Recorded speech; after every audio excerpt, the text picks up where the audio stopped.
Então, gente, muito boa tarde a todos. Estamos iniciando mais uma quinta-feira, aula de Direitos Humanos, com meus alunos da FACAM, terceiro período da FACAM.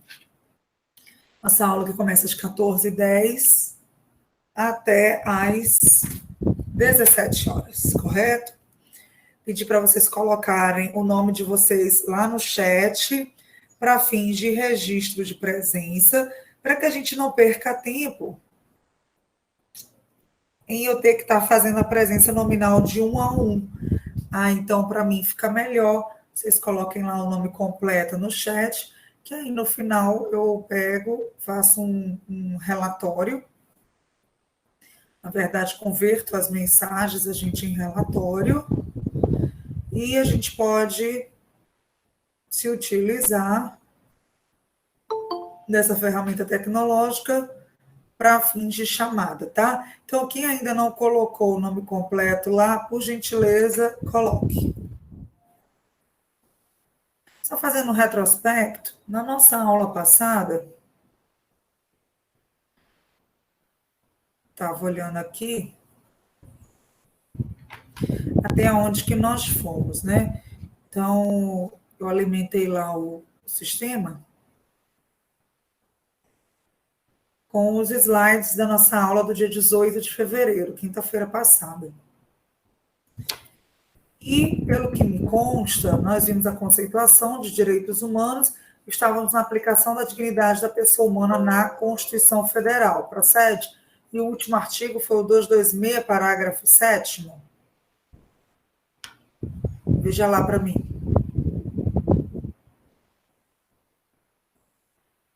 Sim, professora. Tá.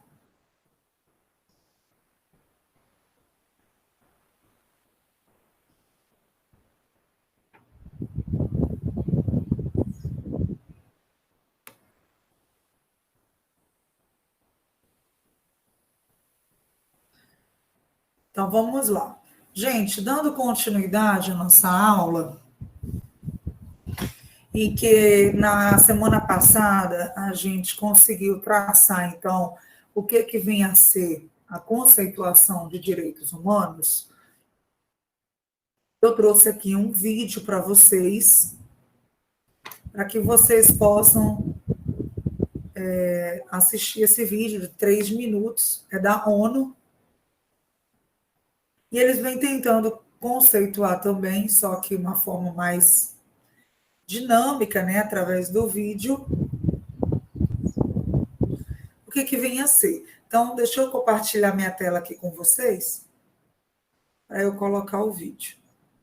Se vocês não estiverem nem ouvindo, nem vendo o vídeo, vocês me falem no microfone, tá? Porque eu vou ficar em tela cheia. Então, não tenho acesso ao chat.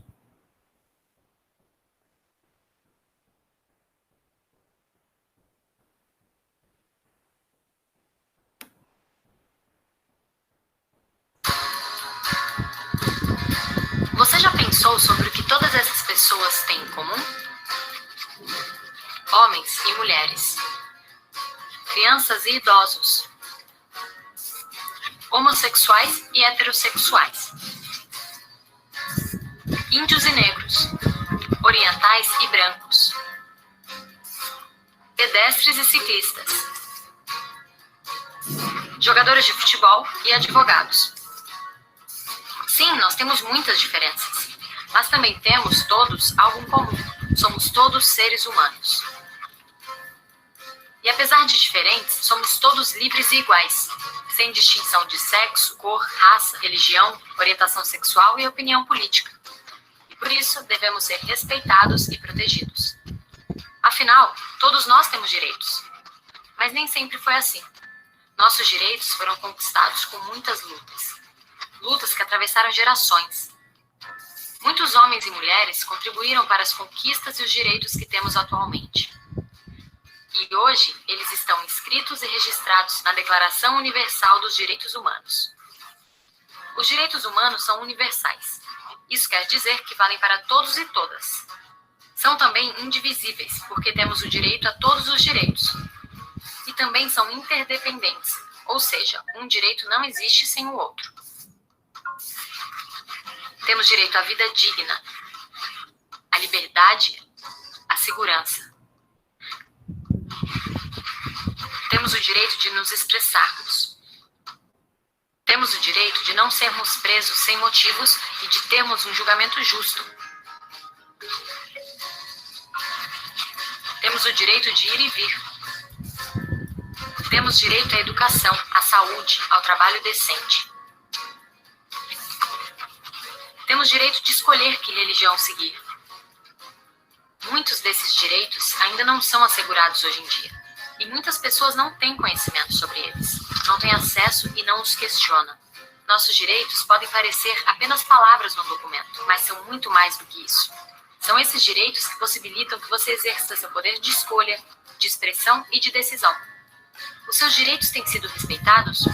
Há quem tente tirar os direitos dos outros por meio da violência, da opressão, do constrangimento e da humilhação.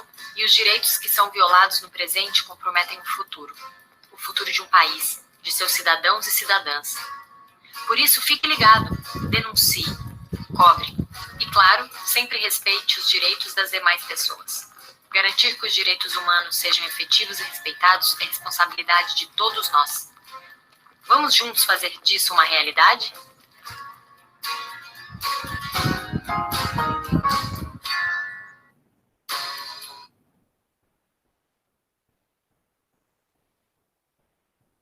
Entenderam? Gostaram? Eu fiz questão de trazer esse vídeo para que vocês pudessem entender de uma forma mais, até mesmo lúdica, né? Com os desenhos muito bacanas da própria organização da ONU, né? Das Nações Unidas, sobre os direitos humanos. Então, tudo aquilo que a gente viu na aula passada, que independe de raça, de credo, de gênero, de condição social, é simplesmente por você ser um ser humano. E isso, queridos, depois eu vou colocar esse vídeo lá no link, tá? Para quem quiser se aprofundar. E eu lembro que eu falei para vocês que eu também iria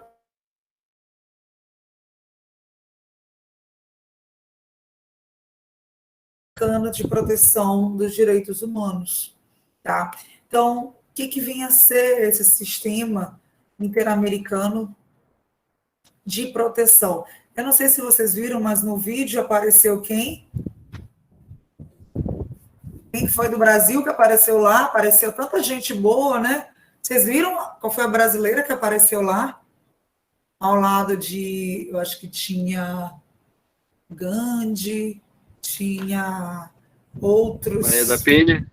Perfeito, olha, tá vendo? Se for, eu ia dizer valendo ponto, olha aí, ó, não vamos dizer. Ah, então é valendo, né? Não, era só para saber se estava ligado. Então, quem foi a brasileira? Maria da Penha. E por que Maria da Penha ela ficou, né, nessa categoria dentro do Brasil? Maria da Penha, gente, como vocês sabem, ela foi alvo de muito sofrimento, né? E que resultou na questão de uma necessidade de uma lei, que o Brasil até então não tinha, esse marco regulatório, para que desse um basta no intenso sofrimento das mulheres, para com seus companheiros, namorados, maridos, e etc. Então, essa lei, que ela é de 2006, ela é uma lei que demorou muito, só em 2006, ela é da nossa geração, mas ela nasceu com a esperança para mulheres vítimas de violência doméstica e familiar. Só que foram décadas de luta por justiça. Maria da Penha é uma farmacêutica, ela sofreu 2 tentativas de homicídio pelo ex-marido, a última na década de 80, em 83. Enquanto ela dormia, ela levou um tiro nas suas costas e deixaram ela paraplégica, ela é cadeirante. E ela lutou 20 anos para que ele fosse condenado. Ela foi, assim, uma mulher que ela inspirou, por isso ficou Lei Maria da Penha. Hoje ela é líder dos movimentos de defesa dos direitos das mulheres, Inclusive, ela fundou uma ONG, Instituto Maria da Penha, uma ONG sem fins lucrativos, justamente nesse combate. E a geração de meninas começaram a ficar mais conscientes dos seus direitos, né? E o que acontece? Maria da Penha não se furtou dessa situação. E aí, meus queridos, esse caso foi levado às cortes internacionais. Por quê? Porque o Brasil estava sendo o quê? Omisso. Na medida em que não se tinha uma lei, né? Então, essa história jurídica internacional, até a formação dessa lei brasileira, teve que ter repercussão no direito internacional. Por quê? Porque isso é um caso de direitos humanos, né? Então, o que acontece? O marido dela, o seu algoz, como a gente chama, Marco Antônio, ele era nem brasileiro, ele era um colombiano naturalizado no Brasil. Ele era economista, professor universitário, para vocês verem que não tem essa história de quem bate em mulher é porque é a camada mais baixa da população, não tem nada a ver. E ele ainda era pai das suas 3 filhas, tá? Então também não era nenhum caso temporário. Ele era marido dela e pai das 3 filhas. E aí, o que acontece? Na época, quando ele tentou matar ela e não conseguiu, ele, para justificar na polícia, ele disse que os ladrões invadiram a casa e atiraram na sua mulher, quando viu que ela não morreu. Ela ficou 4 meses internada, retornou ao seu lar e começou de novo a ser violentada. Ela se manteve em isolamento completo, amuada em casa, e ele de novo quis matá-la. E dessa vez ele tentou eletrocutar ela no banho. Olha que tristeza, né? Maria da Penha, então, ela poderia ter sido só mais um caso de violência no Brasil, né? Uma Maria, como a gente diz, entre tantas Marias.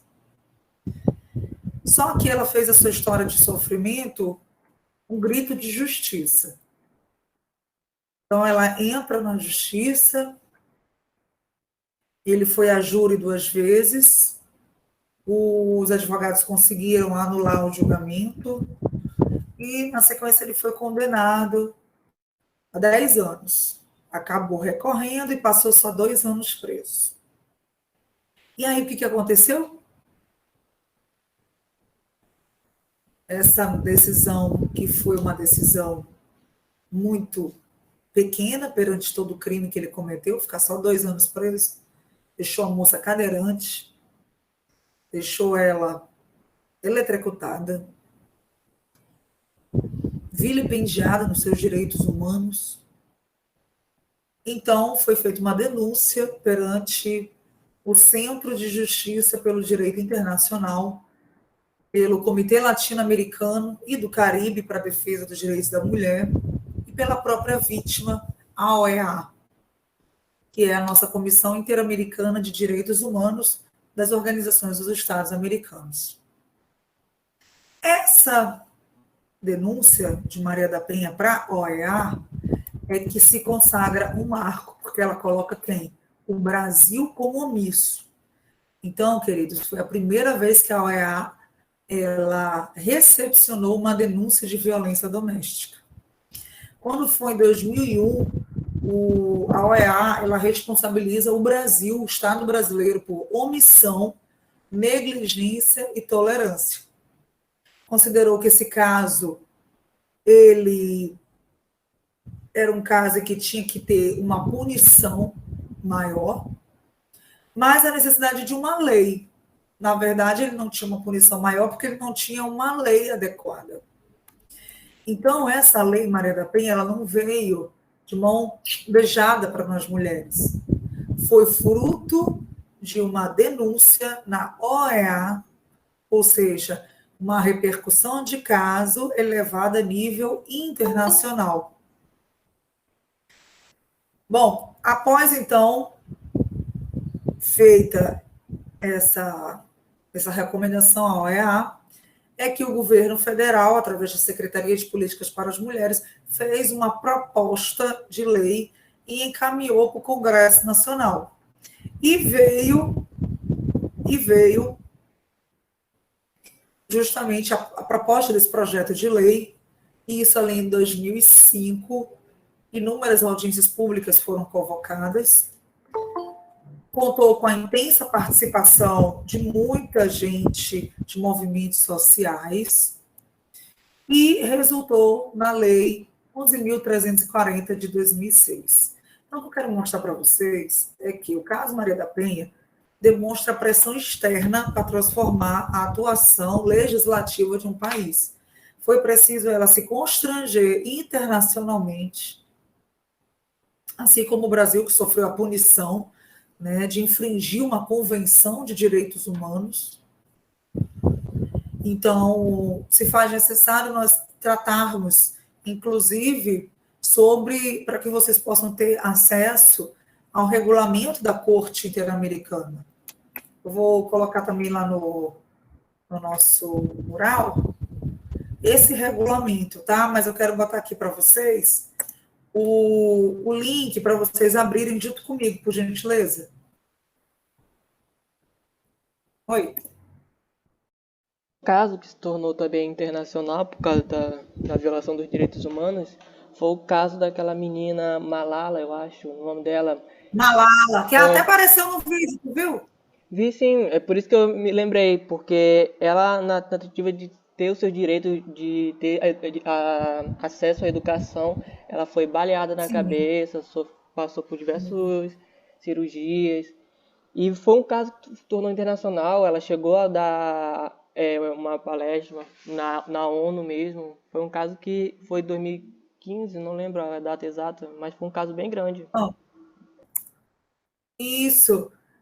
E assim, o que acontece? Você começa a perceber, assim como foi Maria da Penha, né, no âmbito da violência doméstica, no âmbito que eu estudo no doutorado, que é trabalho escravo, foi a mesma coisa. Ou seja, precisou o Brasil ser condenado na Corte Internacional para que iniciasse o Plano Nacional de Erradicação de Trabalho Escravo no Brasil. Porque hoje a escravidão, ela é uma escravidão contemporânea, né? O escravo não está mais naquela bola de ferro nos seus pés, porque isso já acabou, nós sabemos disso. Isso acabou em 13 de maio de 1888. Ocorre que a forma contemporânea, ou seja, a neoescravatura, ela permanece, só que de uma outra roupagem. Então, é isso que eu trato na minha tese. E o que ocorre? Só depois que o Brasil ele é condenado é que começou a articulação para fazer o Plano Nacional de Erradicação do Trabalho Escravo. Então, fica muito característico esse elemento do Brasil de só fazer as coisas se obrigadas, né?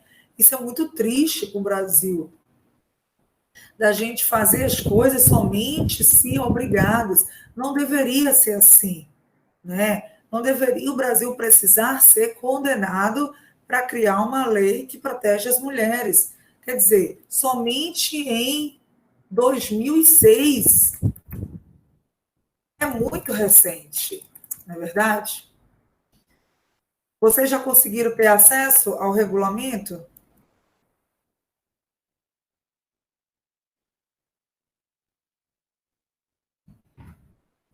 Da Corte Interamericana? Sim, professor. Clica aí no chat, eu botei o link. Acabei de botar também no site da Facam. Botei o link, tá? Lá. É do próprio site oficial, tá? Comissão Interamericana de Direitos Humanos. Organização dos Estados Americanos, OEA.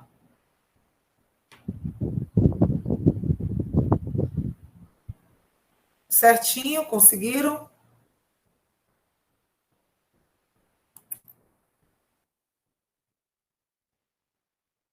Então, aí, Sim, Agora consegui, professora. abriu Tá. aqui. Abriu? Tá. Então, abre, por favor.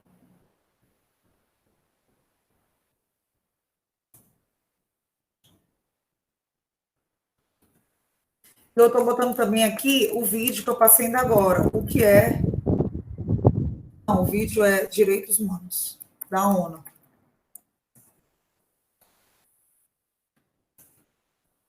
Botando o link, porque caso vocês queiram assistir depois, já fica aí, tá? Então, pronto, já está lá. Coloquei agora o Regulamento da Corte Interamericana de Direitos Humanos, o link, e o vídeo Direitos Humanos. Pronto. Gente, olha só.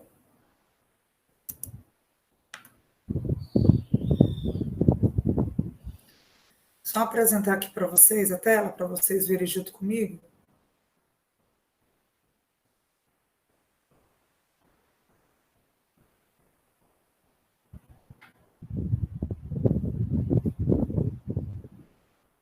Já estão vendo?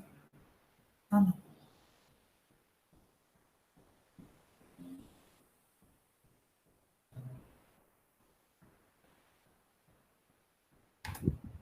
Olha lá. Comissão Interamericana de Direitos Humanos, Organização dos Estados Americanos, OEA, tá? Lógico que só vale para os Estados americanos, né? América do Sul, América Central, América do Norte.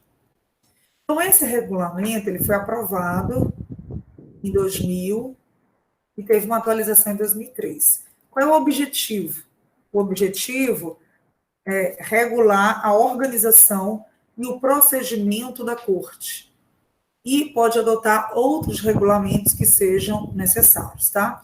Aqui vem trazendo algumas definições para que vocês possam compreender. Gostaria que vocês imprimissem, tivessem sempre com vocês esse regulamento, tá? O presidente e o vice-presidente da Corte é eleito por um mandato de 2 anos para exercer essas funções, podem ser reeleitos. Essa eleição é feita por votação secreta, tá? Os países vão votar em quem vai ser, então, o presidente. Aí tem aqui as atribuições do presidente, entre elas, de apresentar um relatório semestral à Corte sobre as funções que ele estava fazendo, representando a Corte, presidindo as sessões da Corte, promovendo e dirigindo os trabalhos, tá? E lembrando a vocês que também tem as atribuições do vice-presidente. As comissões que existem aqui, cada comissão, imagina que tem uma comissão ligada ao meio ambiente, uma comissão ligada aos direitos das mulheres, uma comissão ligada aos imigrantes e assim sucessivamente. Tem a secretaria, secretária adjunto, eles fazem um juramento, uma declaração solene sobre a questão do fiel cumprimento de suas funções e sobre o sigilo. É muito importante o sigilo que se obrigam a manter sobre os fatos que foram levados ao conhecimento, tá? As atribuições do secretário, aí o funcionamento da Corte. Aqui que é a parte para a gente mais importante. No caso, o funcionamento da Corte vai ter as sessões ordinárias, que são as sessões regulares, tá? E temos as extraordinárias quando são casos urgentes. O quórum, nós temos que ter 5 juízes, tá? As audiências têm que ser públicas, terão lugar na sede da Corte. Quando circunstâncias excepcionais justificarem, a Corte poderá realizar audiências que não sejam na sede, mas que sejam fora da sede. E a Corte, ela delibera em privado, tá? Ou seja, as decisões, elas são públicas, mas a gente não participa da reunião de deliberação, tá? Então, só participa, a gente só sabe quando é condenado, né? Dela só participam juízes e, claro, que estão presentes a equipe, né? O secretário adjunto. Toda questão que deva ser submetida à votação é formulada em um dos idiomas de trabalho. Por quê? Porque muitos idiomas, né? Já são vários países diferentes. Agora, as atas, que é o que a gente tem acesso, as atas de deliberações, limitam-se a mencionar o objeto do debate e as decisões aprovadas, como os votos e as declarações que é para constar em ata. Tá? As decisões e votações, ou eles dizem se confirmam, né, se afirmam, se dão o provimento pela negação, podem também se abster, pode ser que um juiz de algum país ele possa se abster.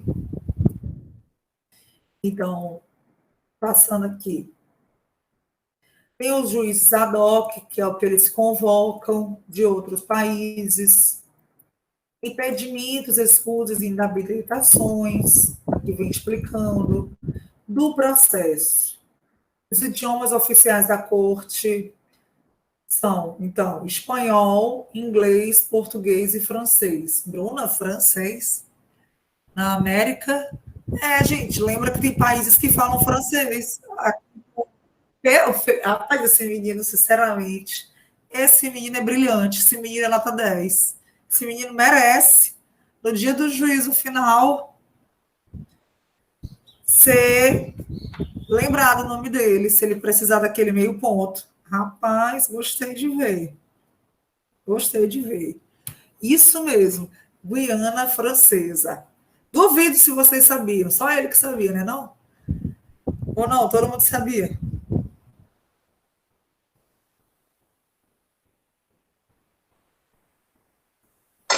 Digamos que ele teve a oportunidade de falar primeiro. É verdade. Eu falei, tempo! Aí ele já foi falando, né?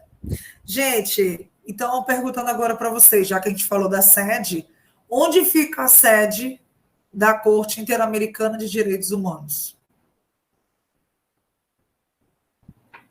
E agora? Gente, fica em São José, ou seja, na Costa Rica. Você já deve ter ouvido falar sobre o Pacto de São José da Costa Rica. Por quê? Porque São José é a capital da Costa Rica. É igual falar São Luís do Maranhão, né? Mas a primeira reunião dela foi em Washington, nos Estados Unidos, tá? Então, a primeira reunião foi em 1979, foi em Washington, nos Estados Unidos, mas a sede em si fixou, então, lá em São José da Costa Rica. Beleza? Só para explicar para vocês que nós temos 3 tribunais no mundo. Um é o americano, que é esse que a gente está estudando. Temos também o europeu, que o europeu não vai ficar para trás, né? Vendo o tribunal americano. E o outro é o africano, tá? Então, a gente tem o americano, o europeu e o africano. Comumente, são 7 juízes, tá? Eu trouxe aqui o nome deles. Atualmente, quem preside é um brasileiro, Roberto de Figueiredo Caldas. E tem juízes da Argentina, Chile, Colômbia, Costa Rica, Equador e México. Tá? São 20 países, no caso aqui, que englobam 560 milhões de cidadãos. Porque só o Brasil tem 210, né? Então, essa conta aí chega a 560 rápido. O único país de língua portuguesa é o Brasil. Só a gente. E uma parcela significativa está no Brasil, né? Dos 560, 210 brasileiros. São brasileiros, tá? Então, vamos lá. Representação dos estados. Então, os estados que sejam partes vão ser representados por um agente, tá? E é o país, lógico, que vai dizer quem é esse agente, e se tiver que substituir, tem que comunicar à corte. A participação das supostas vítimas. Então, depois de admitida a demanda, as supostas vítimas, seus familiares ou seus representantes, devidamente acreditados, poderão apresentar suas petições, argumentos e provas de forma autônoma. No caso aqui, foi isso que Maria da Penha fez. Ela se colocou como vítima, né, e fez a apresentação através da sua petição, dos seus argumentos e das suas provas de forma autônoma. Se for mais de uma vítima, ou seja, uma pluralidade de vítimas, familiares ou representantes devidamente acreditados, deverá ser designado um interveniente comum, né, para que uma pessoa represente. E será o único autorizado para a apresentação de petições, argumentos e provas no curso do processo. Certinho? O que mais? Vamos ver aqui. Quanto à questão da cooperação dos estados, os estados têm o dever de cooperar para que devidamente sejam realizadas as notificações. Então, mesmo que, por exemplo, Maria da Penha tenha colocado o Brasil na justiça, né, na justiça internacional, o Brasil ele não pode se furtar de qualquer comunicação, notificação ou citação que sejam enviadas para as pessoas a quais ele tem jurisdição, tá? Bem como tem esse dever de facilitar a execução de ordens. A mesma regra, ela é aplicável a pessoas residentes em seu território ou que se encontrem no mesmo. Bom, temos aqui as medidas provisórias, temos aqui a apresentação de petições. Como é que vai ser? Tanto a demanda, a sua contestação, o escrito de petições, argumentos e provas, e as demais petições dirigidas à corte poderão ser apresentadas também pessoalmente, lógico que estiver lá, né? Mas não precisa ir lá. Então, pode ser fax, correio, e-mail, né? Qualquer outra forma. No caso de envio por meios eletrônicos, documentos originais têm que ser remetidos em um prazo de 7 dias. Então, bota no correio, tem 7 dias para mandar pelo mesmo site dos Correios, né? A comprovação, tá bom? O escrito original, então, deve ser acompanhado de 3 cópias idênticas. Então, tem que tirar 3 cópias. Por quê? Para distribuir lá, tá bom? O que mais? Deixa eu ver aqui.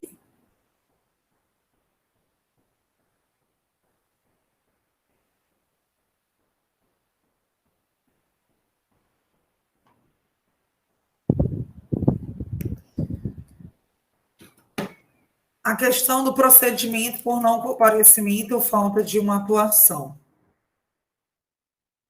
Se uma parte não comparecer ou se abstiver, a corte de ofício vai continuar esse processo.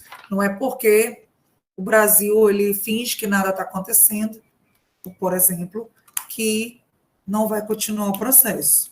E se ele entrar tardiamente, ele ingressa no processo na fase que se encontrar, tá? Bom, tem a questão de reunião de casos, a gente tiver mais casos sobre a mesma matéria.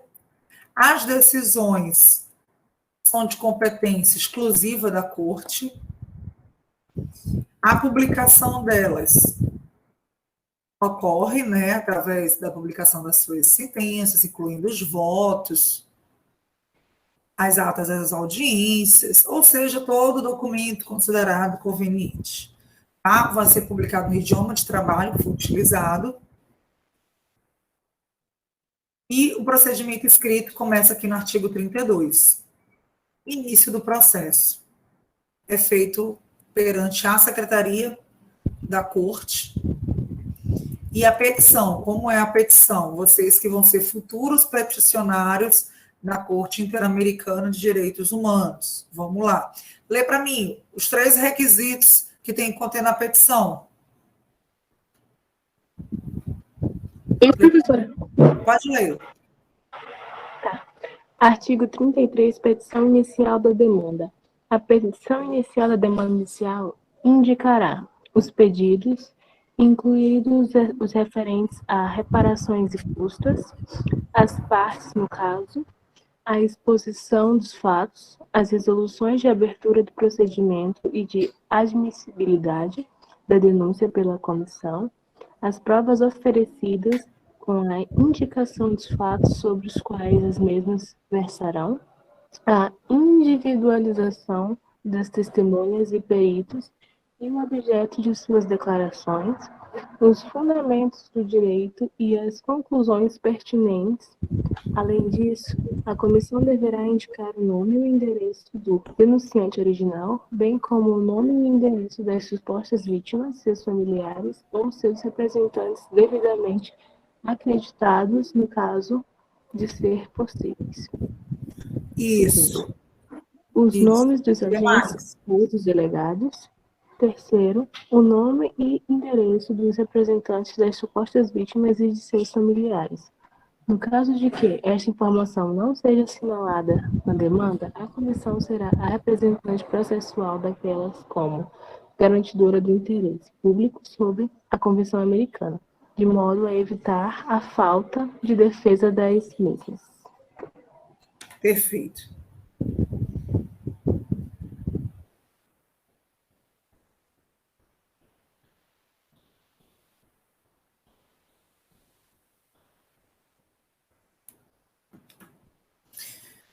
Vamos lá. Exame preliminar da demanda. Está ali. No que concerne ao exame preliminar da demanda, o presidente, então, ele vai verificar se os requisitos fundamentais foram cumpridos e vai solicitar, caso você tenha esquecido, que cumpra as lacunas dentro do prazo de 20 dias. Bom, imagina que deu tudo certo, então vai ter a notificação da demanda. O secretário ele vai notificar a demanda ao Estado, né, que foi demandado, no caso de Maria da Penha, no Brasil, ao presidente da corte, ao juiz da corte, a comissão, imagina que tem uma comissão do direito das mulheres lá, e ao denunciante. Para quê? Para que tem uma cópia. E a suposta vítima. Porque no caso da Maria da Penha, ela foi a vítima e foi a denunciante. Mas imagina que o denunciante fosse uma ONG, tá? Então, a letra E, a suposta vítima, seus familiares ou seus representantes. Porque imagina que seja um menor de idade, aí os pais representam, certo? Então, o secretário, ele vai informar essa demanda aos outros estados também. Todos os estados têm que ficar sabendo. Todos os estados que compõem a corte. E, junto com a notificação, para que faça o prosseguimento do feito. Bom, gente, notificada a vítima, vai ter um prazo improrrogável de 2 meses para apresentar à corte os seus argumentos, sua petição e as suas provas. Aqui nós temos algumas exceções. Aí vem contestação. Contestação, se eu perguntar para vocês qual é o prazo, 4 meses. O prazo é improrrogável de 4 meses. O demandado apresentará por escrito a sua contestação e, dentro desse prazo, vai apresentar suas observações, argumentos e provas também, tá?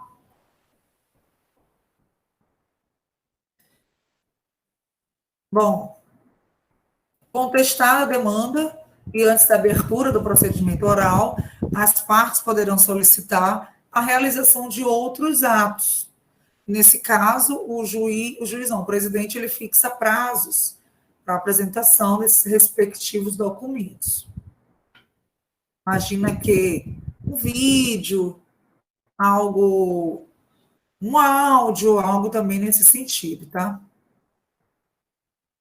Pois bem, aí ele vai fixar a abertura do procedimento oral, indicar as audiências, vai ter a questão dos debates, em que se utilizarão da palavra, as pessoas autorizadas, vai ter perguntas durante os debates, as testemunhas e peritos também serão interrogados, quer dizer, serão não, poderão ser interrogados. As atas das audiências têm que ser lavradas de forma resumida, mas contendo os dados necessários. A secretaria tem que gravar as audiências até para anexar, tá? No processo. As provas apresentadas só são admitidas caso sejam oferecidas lá na demanda e em sua contestação, não pode ficar toda hora colocando prova no processo. O que mais?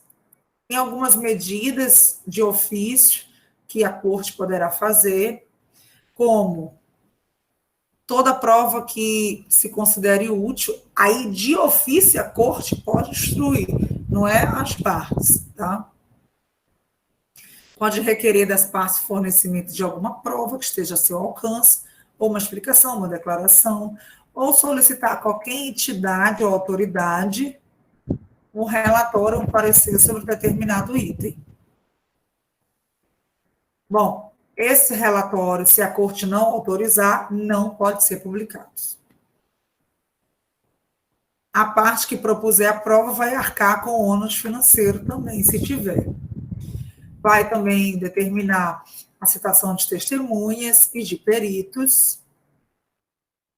Vai ter o juramento, a declaração solene das testemunhas e peritos, para eles se comprometerem, né, que vão falar a verdade, toda a verdade, nada mais que a verdade.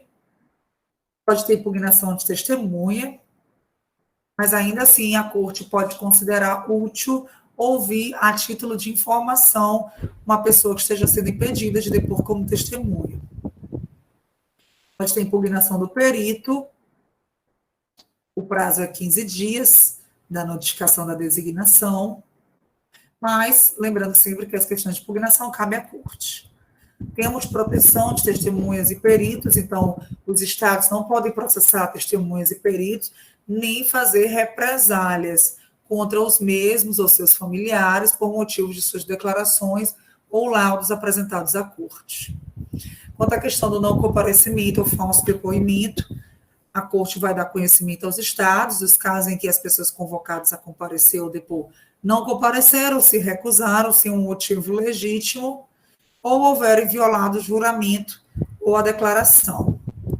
Podemos ter também encerramento antecipado do processo, em caso de desistência do caso, ou em caso de uma solução amistosa, que é quando eles chegam à conclusão que podem fazer um acordo, tá?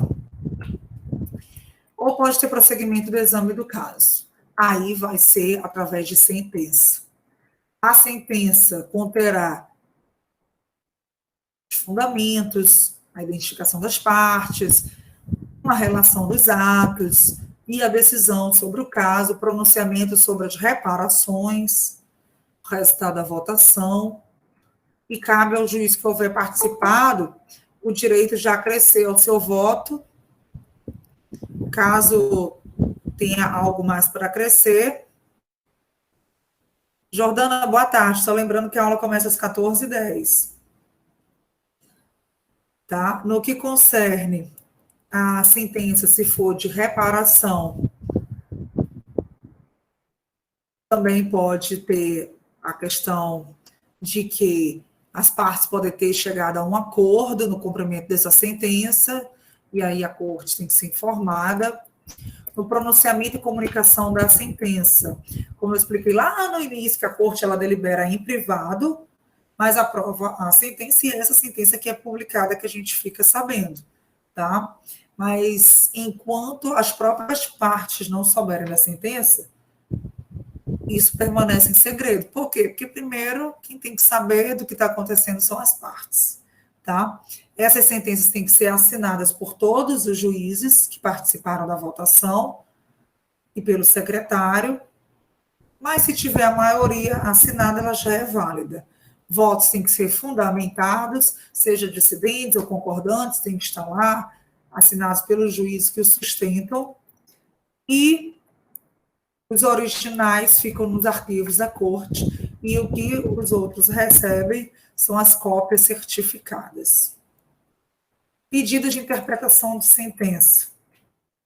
Imagina que aqui fosse uma espécie de embargos de declaração, né? Ou seja, me ajuda aí a interpretar, por favor. Então, quando pede interpretação, vai ser feito esse exame e lembrando que esse pedido não tem efeito suspensivo.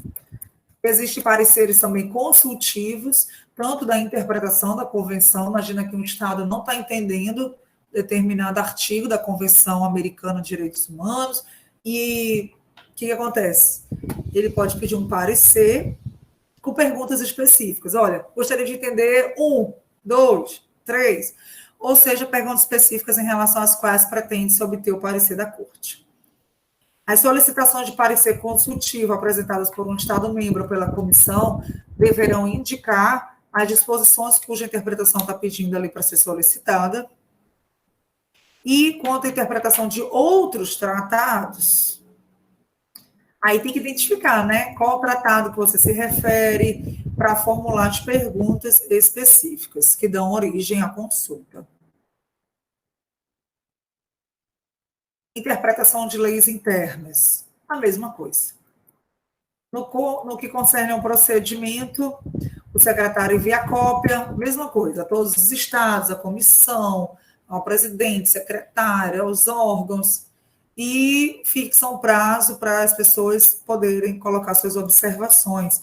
Aí, nesse momento, o presidente ele pode convidar ou autorizar qualquer pessoa interessada para que apresente sua opinião por escrito. Nós temos também a aplicação analógica, por analogia, quanto à emissão e conteúdo dos pareceres consultivos. É como se fosse uma espécie de sentença também. Tem que trazer uma relação dos atos, dos fundamentos, o parecer, tá? Os assuntos que foram submetidos.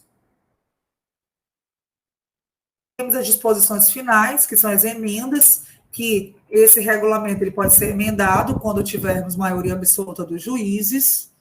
E o início da vigência se deu em 2001, tá? E aqui foi feito em espanhol e em inglês. No caso que a gente pegou aqui foi uma tradução, beleza? Algumas emendas que foram feitas, tá aqui, ó. Várias emendas, né, como vocês estão vendo. Várias reformas. E agora eu quero passar para vocês, só olhar aqui, um vídeo justamente sobre esse sistema interamericano. Vamos prestar atenção, um vídeo de 2 minutos. Sabe o que é e como funciona o sistema interamericano de direitos humanos? A AGU explica. Quando um país pratica graves violações contra os direitos humanos, o direito internacional permite que outros estados, que a pessoa atingida ou outros organismos estatais e organizações acionem mecanismos especializados para a proteção desses direitos e para evitar futuras violações. Este é o caso do sistema interamericano, que tem seu escopo dentro da Organização dos Estados Americanos, a OEA. Nessa organização internacional, em 1969, foi assinada a Convenção Americana sobre Direitos Humanos, mais conhecida como Pacto de São José da Costa Rica. O Brasil ratificou esse tratado, que estabelece a estrutura de proteção dos direitos humanos no sistema interamericano. A defesa do Estado brasileiro é feita pela AGU por meio do Departamento do Direito Internacional, que atua em todas as fases desse sistema. Quanto aos mecanismos especializados de proteção e promoção dos direitos humanos, o Pacto de São José da Costa Rica prevê 2 deles, a Corte e a Comissão Interamericana. A Comissão Interamericana é o órgão representativo dos Estados-membros e possui atribuição para emitir relatórios e comunicações aos Estados-membros.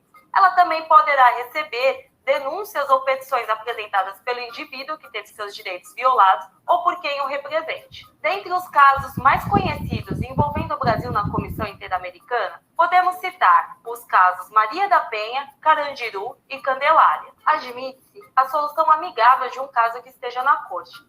Caso isso não ocorra e a comissão entenda que houveram violações aos direitos humanos, ela emitirá um relatório com recomendações para o Estado. Caso o Estado não cumpra essas recomendações, a comissão poderá encaminhar o caso para a Corte Interamericana. Sediada em São José da Costa Rica, a Corte Interamericana apenas pode julgar casos contra os países que reconheceram expressamente a sua jurisdição. Por ser um órgão judicial, a Corte Interamericana possui instrumentos semelhantes aos do nosso sistema processual. Por exemplo, ela poderá conceder medidas provisórias em caso de comprovada e extrema urgência, bem como poderão ocorrer na Corte Interamericana audiências públicas com a participação de amigos curiae. Quer saber mais sobre a AGU e o mundo jurídico? Hashtag AGU Explica. Até a próxima.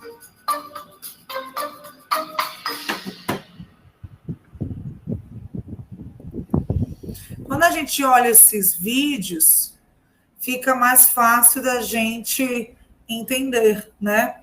Então, espero que vocês tenham gostado do sistema interamericano, né? Espero que vocês tenham gostado. A gente acabou lendo o regulamento da corte completo, né? Então foi bom porque a gente foi perpassando item por item.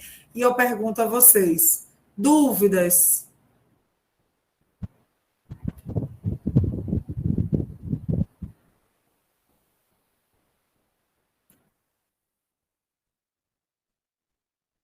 Inclusive, enquanto vocês falam para mim no chat, deixa eu colocar aqui também esse vídeo. Para quem depois não assistiu a aula e quiser ter acesso. Esse vídeo é da AGU, Advocacia Geral da União. E bem explicativo, né? Rápido e explicativo. Coloca para mim lá no chat se vocês têm dúvidas até aqui, se está tudo tranquilo, podemos continuar.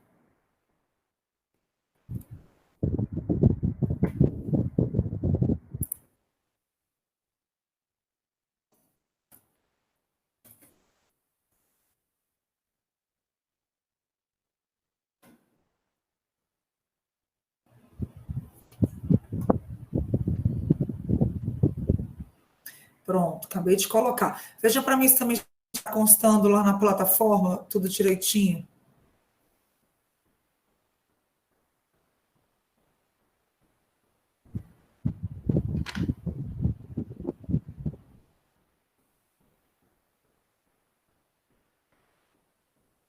Tudo certo? Tá.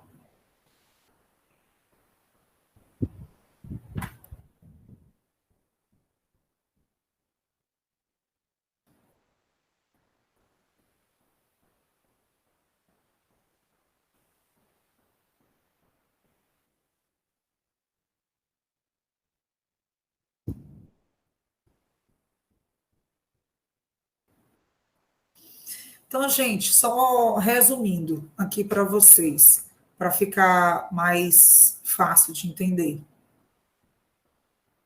Inclusive, eu vou colocar lá no slide essas informações que eu vou passar aqui agora, para que vocês possam também ter essa informação. Mas só para vocês entenderem. A CID, né, como a gente fala, Corte Interamericana de Direitos Humanos, ele é o órgão principal dos Estados, Organização dos Estados Americanos, da OEA. Então, é encarregado da promoção e da proteção dos direitos humanos nesse continente americano, esse grande continente americano, América do Sul, América Central e América do Norte. É integrada por 7 membros independentes que atuam de forma pessoal, tem sua sede. Então, iniciou lá no estado, em Washington, né, D.C., foi criada em 1959 e faz parte do Sistema Interamericano de Proteção dos Direitos Humanos, tá? É isso. Agora vamos voltar lá para os nossos slides. Ah, sim! Só para fazer a conexão com a nossa declaração que a gente estudou.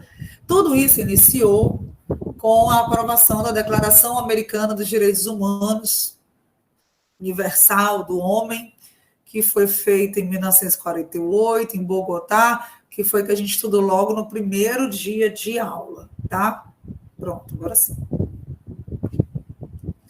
Agora eu vou abrir aqui os slides.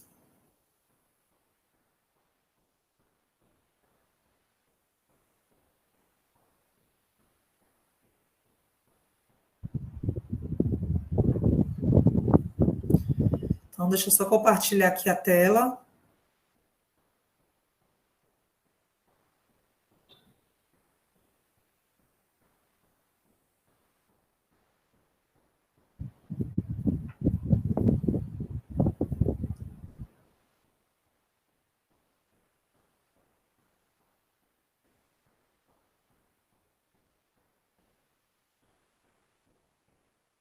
Cadê? Tá aqui. Então, olha só. Nós ficamos no slide 10. Exatamente aqui. Então, dando prosseguimento, o próximo artigo que nós vamos estudar da Constituição Federal, que se aplica à dignidade da pessoa humana, é o artigo 17. Porque é ele que diz assim: é livre a questão dos partidos políticos. É livre a criação, a fusão, a incorporação e a extinção de partidos políticos, resguardados a soberania nacional, o regime democrático, o pluripartidarismo, olha o finalzinho, e os direitos fundamentais da pessoa humana. Então, é bem aqui no finalzinho, os direitos fundamentais da pessoa humana, em que nós vamos destacar, e aí eu peço que vocês, invistam em marca-texto, tá? Para quê? Para já marcar o artigo 17 da Constituição. Porque quando ele trata dos partidos políticos, os partidos eles têm que privilegiar os direitos fundamentais da pessoa humana. Certo? Marcou?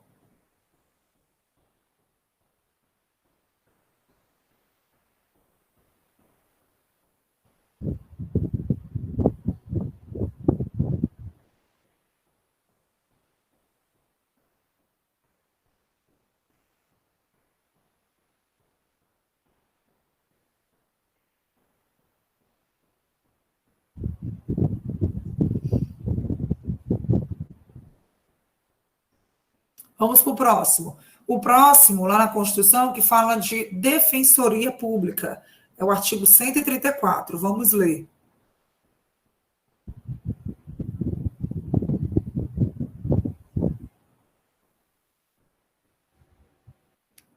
Ele diz assim: a defensoria pública, ela é uma instituição permanente, essencial à função jurisdicional do Estado, incumbindo-lhe como expressão e instrumento do regime democrático, fundamentalmente, além da orientação jurídica, a promoção dos direitos humanos.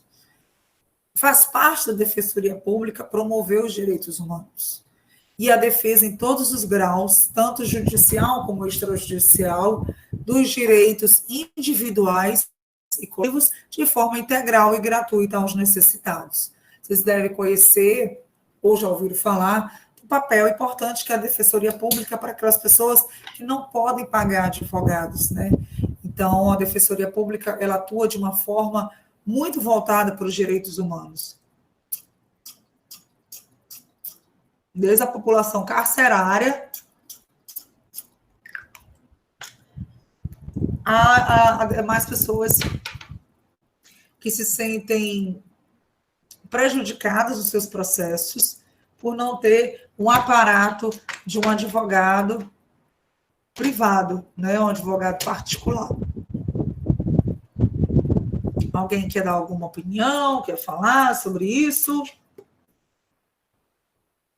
Quer comentar? Papel da Defensoria Pública. Deixa eu sair aqui do compartilhamento.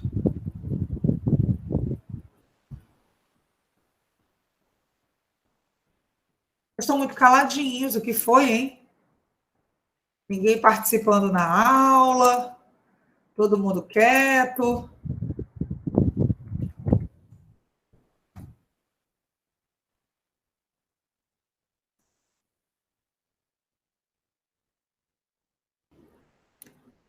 Vocês estão aí mesmo? Às vezes eu acho que vocês deixam ligados e vão embora fazer as coisas de vocês. Porque a câmera fica... Tá tudo certo aqui. Eu digo assim, a câmera fica desligada. né? A gente nunca sabe se vocês estão realmente aí. A gente espera que estejam, né? Então, queridos, a Defensoria Pública... Olha aí, todo mundo dizendo que está aqui. Ah, a Anitta está se sentindo mal. Entendi. Então, a Defensoria Pública, ela tem esse papel muito importante na defesa dos direitos humanos, né? Quando a gente pensa assim, direitos humanos é para preso. Não é, não existe isso, tá? Você vê que os direitos humanos são de todos. Então, quando a gente vai observar os núcleos de defesa da Defensoria Pública, eles têm núcleos de defesa do consumidor, núcleo de defesa do idoso, núcleo de defesa da pessoa com deficiente, são todos vieses, né, dessa questão dos direitos humanos. No dia 10 de dezembro de cada ano, é celebrado o Dia Internacional dos Direitos Humanos, em alusão ao dia que foi publicada a Declaração Universal. Não sei se vocês lembram, mas foi em 10 de dezembro de 1948. Então, todo dia 10 de dezembro ficou marcado como o Dia dos Direitos Humanos, que foi logo após o fim da Segunda Guerra Mundial e após a criação da ONU, né, em que líderes de centenas de países quiseram deixar registrado que a humanidade rechaça essa ideologia discriminatória, xenófoba e genocida. Isso é tão interessante, essa questão da xenofobia, que a gente verificou isso até no BBB, né, na questão de regionalismos, lá da personagem não, acho que ela não estava um personagem, né, ela era ela mesma, da Carol Conká, de Curitiba, discriminando supostamente a Juliette lá da Paraíba. Então, é disso que a gente está falando. A gente tem que preservar os direitos humanos, inclusive a liberdade de expressão, né? Então, nós sabemos que a Declaração Universal ela não tem caráter impositivo, mas ela é o primeiro documento normativo que assenta a matéria dos direitos humanos e permitiu, a partir dele, o desenvolvimento de tratados e convenções que foram ratificados por países que reconhecem essa promoção, essa proteção das garantias e dos direitos individuais e coletivos. Tá? E as defensorias públicas, os estados, na própria Constituição Federal, como a gente está vendo, ela prevê expressamente a promoção dos direitos humanos como incumbência da defensoria, ao lado, lógico, dessa orientação jurídica, da atuação judicial, extrajudicial, coletivo, individual e benefício de pessoas necessitadas. Então, historicamente, a defensoria sempre atuou na questão dos direitos humanos. É uma instituição pública que é permanente, ela é essencial no sistema de justiça. Tá? Que mais? Isso foi através da emenda constitucional 80 de 2014, que fez essa previsão por escrito. No Constituinte originário de 88 não tinha. E nós sabemos que as defensorias públicas elas não estão só nos estados, mas também está na União, né? A DPU e as DPEs, e também a do Distrito Federal. Então, historicamente, elas têm um trabalho especializado para milhões e milhões de brasileiros que tiveram seus direitos vilipendiados. Tá? Na própria lei orgânica da Defensoria Pública, que é a Lei Complementar 132 de 2009, também traz essa questão. O que mais? Então, a gente está falando, geralmente, na Defensoria Pública, de pessoas em situação de vulnerabilidade, né? Então,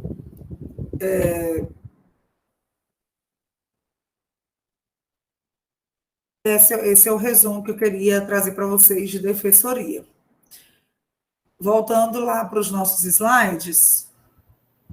Tá bom. Tranquilo, Jordana.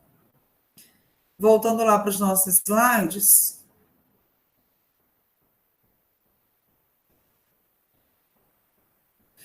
Eu quero que vocês anotem o artigo 134, tá? Tá batendo, gente? Vocês estão verificando? Artigo 17, 134, tá batendo com a Constituição?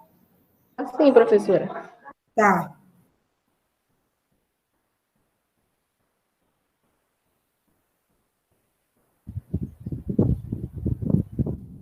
Então, agora, nós já tratamos da Constituição Federal, vamos para a legislação infraconstitucional. Vamos tratar agora da aplicação da dignidade da pessoa humana no âmbito trabalhista, certo?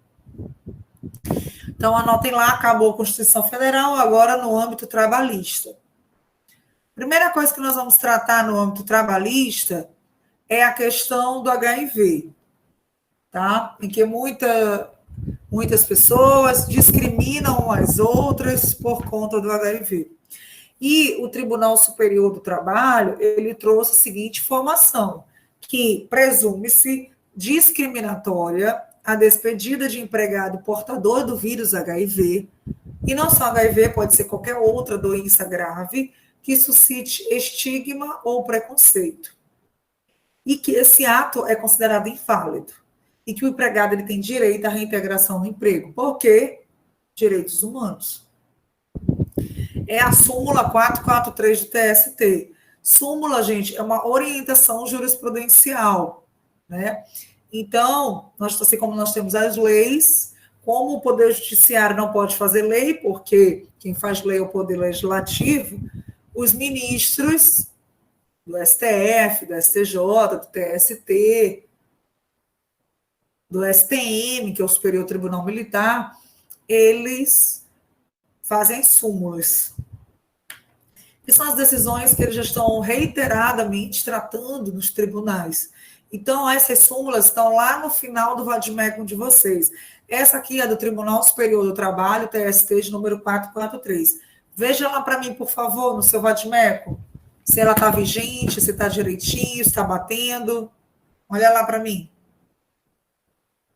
E me avisa aqui no microfone. Poderia só repetir qual é o artigo? Na verdade, não é artigo. A súmula, qual é o número da súmula? É 443. Deixa eu só colocar aqui também no chat. 443. Isso. Do Tribunal Superior do Trabalho. Fica ali... Eu achei, professora. Tá. Fica bem no final do vadimeco. Tu tá com o vadimeco aí? Eu tô. Tá. Tá certinho? Tá, dispensa discriminatória, presunção... que fala isso? Continua. Empregado portador de doença grave, estigma ou preconceito, direito... Depois disso. Que isso, Esther? Ai, desculpa. Vai. Tá, eu vou repetir. Súmula 443. Dispensa discriminatória, presunção, empregado portador de doença grave, estigma ou preconceito, direito à reintegração. Presume-se discriminatória a despedida de empregado portador do vírus HIV ou de outra doença grave que suscite estigma ou preconceito. Inválido o ato, o empregado tem direito à reintegração no emprego. Perfeito. Tá? Uma outra questão que nós vamos estudar, mas depois do intervalo, é a questão da revista íntima, que é proibido fazer revista íntima nas mulheres por conta que agride os nossos direitos humanos. Então, ninguém pode chegar aí e apalpar as mulheres, mas nós vamos ver isso daqui a pouco, depois do intervalo, tá? Vamos fazer um intervalinho, 4 horas a gente volta. Até daqui a pouco. Então, vamos lá. Continuando. Vamos lá, queridos. Continuando, estávamos falando da defensoria. Olha só. Vou colocar aqui novamente os slides. Estávamos falando, depois da defensoria, sobre a questão da aplicação da dignidade da pessoa humana na parte trabalhista. E aí nós vimos a questão inerente aos portadores de HIV. E falei para vocês que no no início do segundo tempo, nós iríamos ver a questão da revista íntima. Não sei se alguém aqui já passou por esse momento delicado de revista íntima, seja no sistema carcerário, seja em alguma situação vexatória, trabalhista, trabalhando em algum lugar. O certo é que as empresas, elas podem fazer revistas para uma questão de proteção e segurança. Revistas, a revista íntima não, tá, gente? Então, olha só. Existe hoje uma lei que assegura isso, que é a Lei 13.271 de 2016. Depois vocês vejam se tem no Vadimeco, se não, imprimam essa lei. É uma lei pequena, não tem nenhuma página, que ela dispõe sobre a proibição de revista íntima de funcionárias nos locais de trabalho e também em ambientes prisionais. Vamos lá.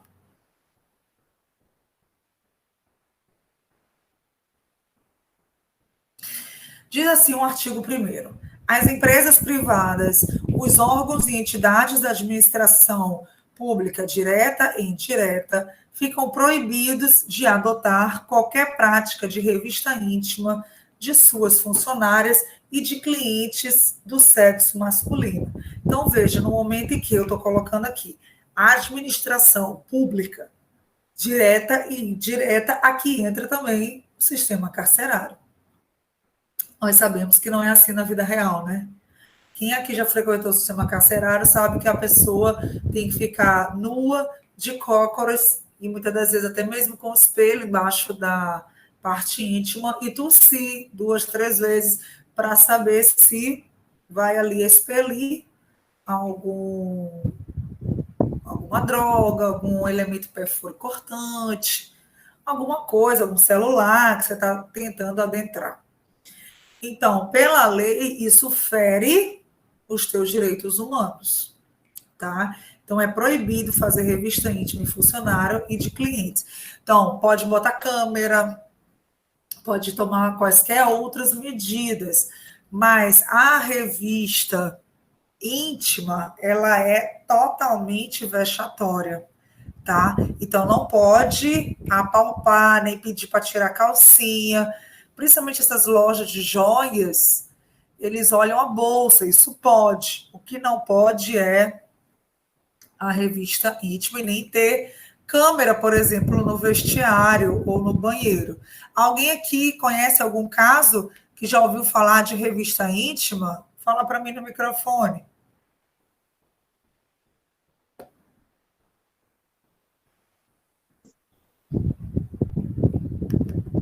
Não, professora, o único que me vem à mente realmente é no sistema carcerário. Entendi. Eu já tive 2 clientes que me procuraram por essa questão de revista íntima, que no caso era uma empresa de joias preciosas, né? E a funcionária dizia que tinha que levantar o vestido toda vez, ou levantar a blusa, ou levantar o vestido, assim, o cós da calça, para ver se estava levando alguma coisa. Também já vi empregadas domésticas acontecendo a mesma situação. Então, é muito complicado, porque isso fere os direitos humanos, tá, gente? E essa lei, ela aplica uma multa. A multa é R$20.000 pelo não cumprimento. Só que o problema dessa lei é que não é revertida à vítima, é revertida aos órgãos de proteção dos direitos da mulher. Eu acho que essa multa de R$20.000 deveria ser revertida à vítima, que foi ela que sofreu. Ou mesmo que não revestida, ela integralmente, pelo menos uma certa porcentagem, como danos morais, não? Porque aqui vai para os órgãos, né? E aí essa mulher não vai quase ter acesso que é direto, né? A essa compensação, digamos assim. Bom, se for caso de reincidência, eu trago aqui a observação, a multa é estipulada em dobro, tá? Independentemente da indenização, viu? Olha aí, ó, que interessante. Ela pode pedir indenização também por danos morais e materiais e também de ordem penal. Então, aqui, mesmo que ela seja processada nessa esfera, não exclui a esfera civil, na questão de indenização por danos materiais e morais, e na esfera penal. Vocês já acharam essa lei aí no Vadimeco? Vou colocar o link dela para vocês. Oi? Anteriormente a senhora falou que, além dessa revista íntima, não era permitido o uso de câmeras, né, nos vestuários, Nos parece? vestiários, não pode, nem no banheiro, nem no vestiário que elas estão se trocando. Na loja da Riachuelo, no centro de São Luís, no vestuário, tem as câmeras nos corredores e boa parte delas fica apontada para os vestuários. Aí, pra dentro, Mas porque tem assim, como ver dentro lá Senhora, no se tem vestiário? como não ver, eu não sei. Eu sei que as portas não vão até em cima, então fica aquela parte descoberta. E eu já fui lá, eu já olhei aquelas câmeras, eu falei, pode isso? Eu só fiquei com isso mesmo, porque eu via, tinha câmera apontada para os vestuários. Não eram todas, mas tinha algumas. Isso está totalmente errado, né? Totalmente errado. Porque apontada para o vestiário pode parecer, como você falou, na sua narrativa, que tem espaço para ver, né? Então não pode. Vamos clicar no link? Olha só. Essa lei que eu estou citando tem meia lauda, na verdade, meia página. Olha aí. Dispõe sobre a proibição de revista íntima de funcionários dos locais de trabalho e trata da revista íntima em ambientes prisionais. Da época da Dilma Rousseff. Ai, que vou ficando com sono. Eita, esse negócio de acordar cedo. Beleza, então anote lá para que a gente possa passar para a próxima análise.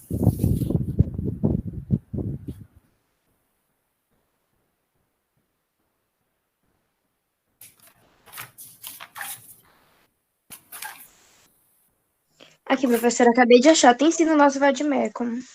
Ah, que bom. Eu pensei que não tinha. Ai, que show de bola. No meu não tem, professora. Tem não? Qual é o dela e qual é o teu? O meu teu é não é de 2018 2017. também? O meu é 2017. Ah, mas a lei é de 2016. Vai ver que... Olha, Tem é aqui a porque lei o de Vademecum, ele é 4.160 por e pula para data. O 13.300. Vademecum, ele é por data. Vai lá para as leis de 2016 e vai passando uma por uma. Vem logo depois da instrução normativa de 15 de março. Aí depois de lá vem lei 13.267. E aí a última, eu acho, da aba de 13.000 de abril. Eu Pois vou até é, mandar. a minha vai dar 13.260 e pula para 13.300. Tá, Não mas tem qual data. Qual é a tua é a marca? data? Oi? Qual é a Qual é marca a do seu data? documento?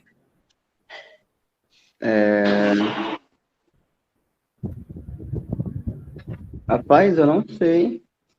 Porque, tipo, as leis, elas são em ordem de data. E aí depois é em ordem numérica. Eu vou acompanhar aqui pelo site, pelo link. Eu acho que é a marca. É a mesma marca de vocês dois? O meu é da Saraiva. O meu também. Ai, tá, miúda. Manda logo um e-mail para esse... Professora, o meu também é da Saraiva e essa lei está na página 2189. Pois Ixi, é, eu acho que só muda a ele tem que mandar localização. um e-mail.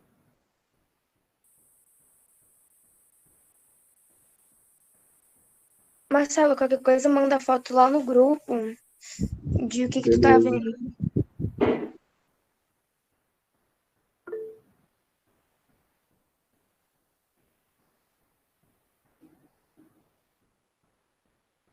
Deixa eu ver quem foi que... bota lá. Marcelo, pode falar, levantou a mão. Ah, não, foi sem querer. De novo. É.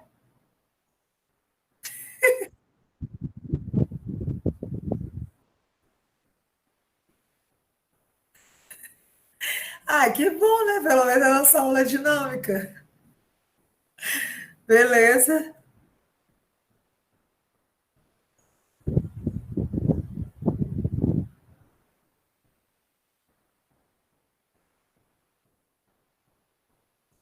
Só um momentinho.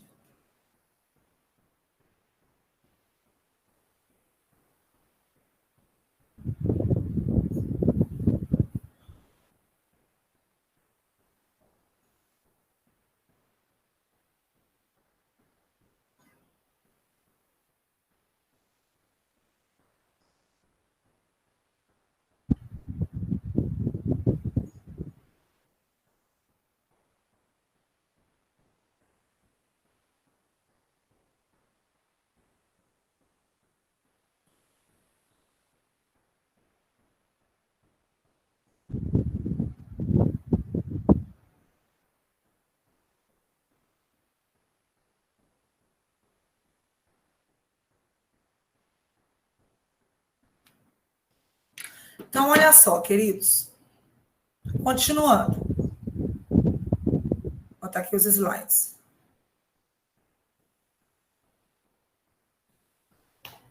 Então, dentro dessa esfera trabalhista, nós temos, então, essa lei, como eu falei para vocês, e essa súmula do TST. Agora, a aplicação da dignidade da pessoa humana no âmbito da mulher.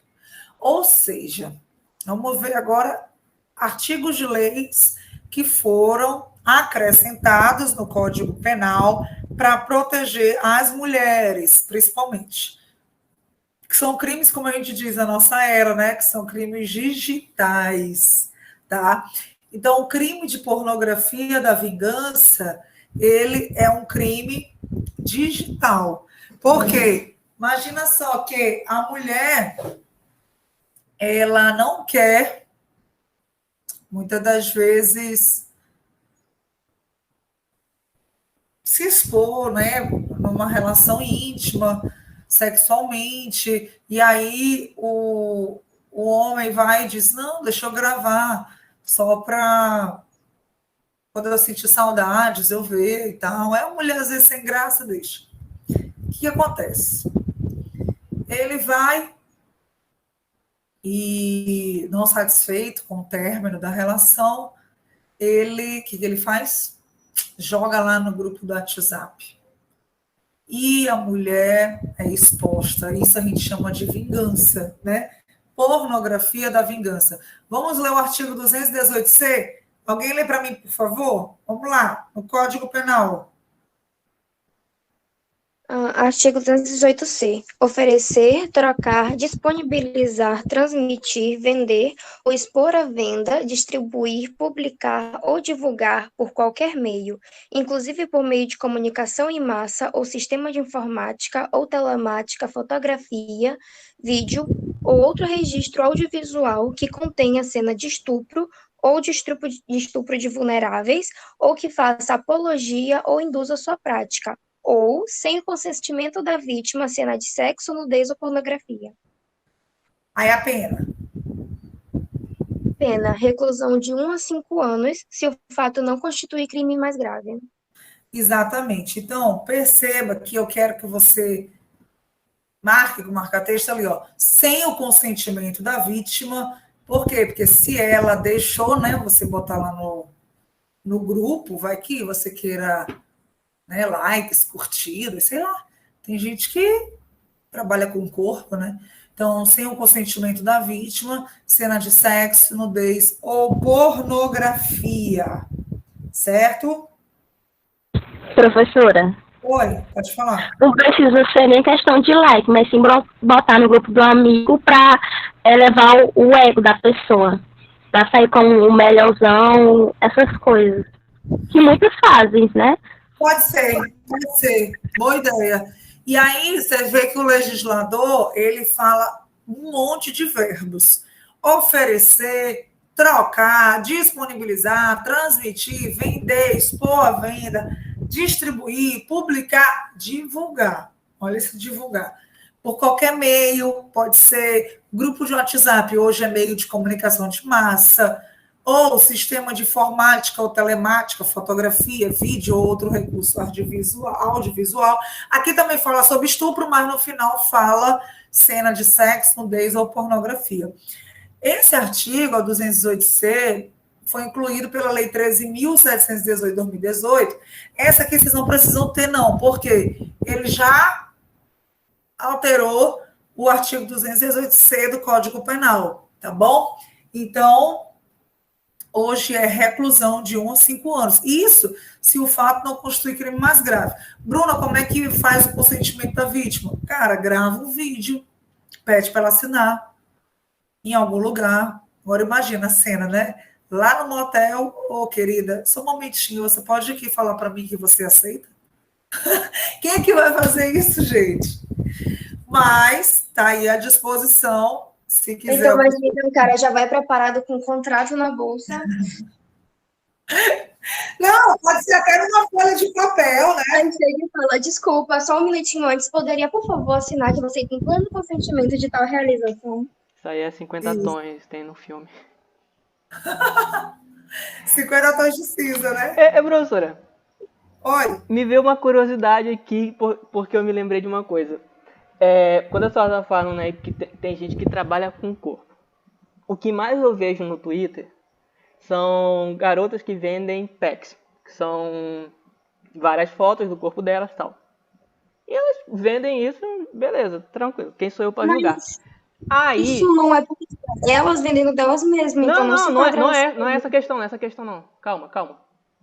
Aí eu me pergunto, se uma pessoa, ela compra isso, e depois ela, sei lá, ela envia para outra pessoa, a pessoa que vendeu, ela poderia, por exemplo, processar porque ela transmitiu para outra pessoa? Não. Até porque você comprou, você tem como fazer o pagamento e você pode expor para seus amigos. Você comprou, é legítimo, a não ser que ela te desse um contrato de exclusividade com uma cláusula de segredo que você não poderia expor.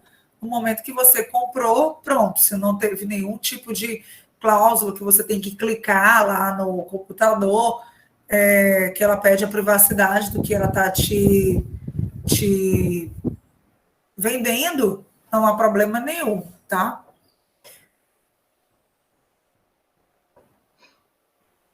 Mais perguntas? Eu tenho uma que vai nesse assunto que eu estava falando. Agora, se, por exemplo, a pessoa que comprou quisesse disponibilizar para revenda, mesmo que por um preço mais barato e tudo mais, aí sim se enquadraria. Aí sim, a pessoa que vendeu primeiramente teria o direito de processar, né? Porque aí ela estaria cobrando os direitos autorais dela, porque ela não estaria recebendo os lucros que seriam advindos dessa transação, né? Que já fizeram como se fosse assim, uma subvenda, né? Mas até isso seria questionável no Poder Judiciário, né? Até isso. Aí também, assim, até conseguir reverter, a pessoa também já ganhou muito dinheiro, né? Revendendo essa imagem.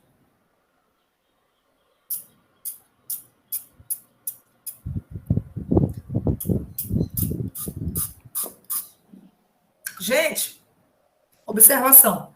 Se esse crime é praticado por um agente que mantém ou tenha mantido relação de afeto íntima com a vítima, com fim de vingança ou de humilhação, porque nem sempre, como a colega falou, pode ser vingança, pode ser humilhação, a pena é aumentada de 1/3 a 2/3 se o crime, então, é praticado por esse agente, tá? Conforme o artigo 218C, parágrafo 1º. Dá uma olhada lá.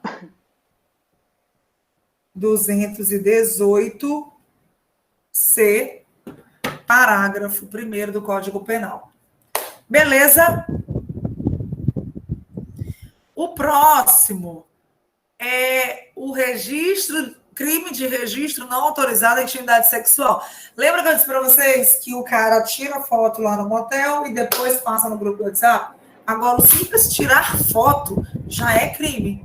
Ninguém mais pode bater foto de seu ninguém em posições íntimas se também não tiver autorizado ou gravada essa autorização.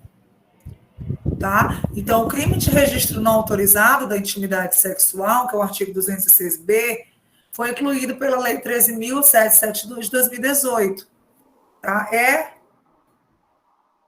a mesma lei. Ah, não, não é não, não é a mesma lei, não. Mas foi no mesmo pacote ali de 2018. Enquanto que esse aqui é o 218C, esse aqui é o 216B, tá? Vamos ler, lê para mim. 216B. Bem da atualidade, né, gente, esses crimes. Produzir, fotografar, filmar ou registrar por qualquer meio conteúdo com cena de nudez ou ato sexual ou libidinoso de caráter íntimo e privado sem autorização dos participantes. Pena, detenção de 6 meses a 1 ano e multa. Parágrafo único. Na mesma pena, incorre quem realize montagem em fotografia, vídeo, áudio ou qualquer outro registro com o fim de incluir pessoa em cena de nudez ou ato sexual ou libidinoso de caráter íntimo. Isso, eu não sei se vocês se lembram, mas o Dória, ele foi envolvido numa montagem dessa, né? De um vídeo com 3, 4 mulheres. Lembra da eleição? E o pior é que ele ainda se saiu bem, né? Na fita. Não foi nada assim ruim. É homem, senhora, sempre se dá bem nessas histórias. Em vez dele sair mal, ele nem levou para frente essa demanda, né? Em que fizeram uma montagem. Gente, o Código Penal está tão avançado que colocaram até o nome montagem no Código Penal. Está super moderno, né? Beleza? Então, tudo certinho. Marque com marca-texto. Olha só, a pena é menor, bem menor. Enquanto que no 218C é reclusão de 1 a 5 anos, no 216B é detenção, ou seja, menos, né, mais branda, e de 6 meses a 1 ano e multa. Aqui tem multa? Não, mas aqui tem. Por quê? Porque dói, né? Diz que o órgão que mais dói no corpo humano é o bolso. Outra coisa, por que é menor a pena? Porque, em tese, você não deu um prejuízo para aquela mulher. Ou para aquele homem, tá? Eu falo mais mulher, porque acontece isso mais com mulher, né? Mulher não faz o contrário, né? Ficar divulgando a foto das partes íntimas do homem, né? Por aí. Geralmente é o contrário. Mas a lei é para ambos os sexos. Então, por que é menor? Porque, em tese, não houve ainda um prejuízo latente. Mas só o fato de você ter registrado aquele momento íntimo, aquela pessoa já vai ficar com a cabeça, meu Deus, estou na mão daquela pessoa, né? Então, isso tudo muito complicado. Então, por isso que a pena ela é menor, mas ela existe, até mesmo por caráter pedagógico. Beleza, gente? Então, olha só, nossa aula vai ficar por aqui, nossa aula de hoje, e na próxima aula a gente volta com mais direitos humanos. Combinado assim? Combinado, professor. Beleza, professora. Então tá bom. Gente, até quinta-feira que vem. Tchau, tchau.